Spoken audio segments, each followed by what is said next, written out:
বাংলাদেশের জাতীয় চিড়িয়াখানা ঢাকার মিরপুরে অবস্থিত একটি চিড়িয়াখানা।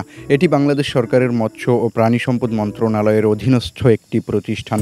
১৯৫০ সালে হাইকোর্ট চত্বরে জীবজন্তুর প্রদর্শনমালা হিসেবে প্রতিষ্ঠিত হয় চিড়িয়াখানাটি। পরবর্তীকালে ১৯৭৪ সালে বর্তমান অবস্থানে স্থানান্তরিত হয় এটি। চিড়িয়াখানাটি উদ্বোধন ও সর্বসাধারণের জন্য উন্মুক্ত হয় ১৯৭৪ সালের ২৩ জুন।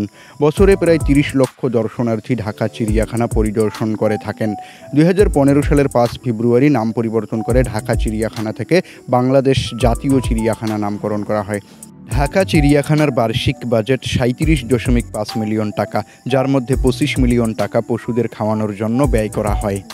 ১৯৫০ সালের ২৬ ডিসেম্বর কৃষি, সমবায় ও সাহায্য মন্ত্রণালয় আনুষ্ঠানিকভাবে ঢাকায় একটি চিড়িয়াখানা প্রতিষ্ঠার ঘোষণা দেয়। তাই চিড়িয়াখানাটি ঢাকা হাইকোর্টের কাছে বেশ কয়েকটি দাগযুক্ত হরিণ, বানর এবং হাতি নিয়ে সে সময় শুরু হয়েছিল। পরে চিড়িয়াখানাটি আরও পশু নিয়ে বর্তমান ঈদগাহ ময়দানে স্থানান্তরিত হয়। পরে ১৯৬১ সালে চিড়িয়াখানার সঠিক ব্যবস্থাপনা নিশ্চিত করার জন্য একটি বোর্ড তৈরি করা হয়।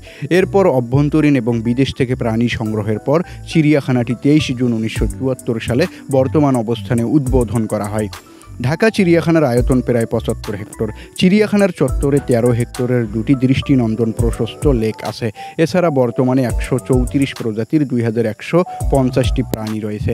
৫৮ প্রজাতির স্তন্যপায়ী প্রাণী রয়েছে, যেমন হাতি, চিতা, গন্ডার, জেব্রা, ইম্পালা, ভোদর, হায়েনা, হরিণ, জিরাফ, ভাল্লুক, জলহস্তী, সিংহ, বানর, শিম্পাঞ্জি, রয়্যাল বেঙ্গল টাইগার ইত্যাদি। চিড়িয়াখানার ১৫০০টির বেশি পাখি ৯১ প্রজাতির প্রতিনিধিত্ব করে, যার মধ্যে ময়ূর, rhea, African grey parrot, cassowary, উট পাখি, ছাতারে, শকুন, পেঁচা এবং ঈগল। দর্শনার্থীরা সাপ ও কুমির সহ ১৩ প্রজাতির সরীসৃপ এবং ২৮ প্রজাতির মাছ দেখতে পারেন। শুভ খান, হৃদয়ে বাংলাদেশ, ৭১।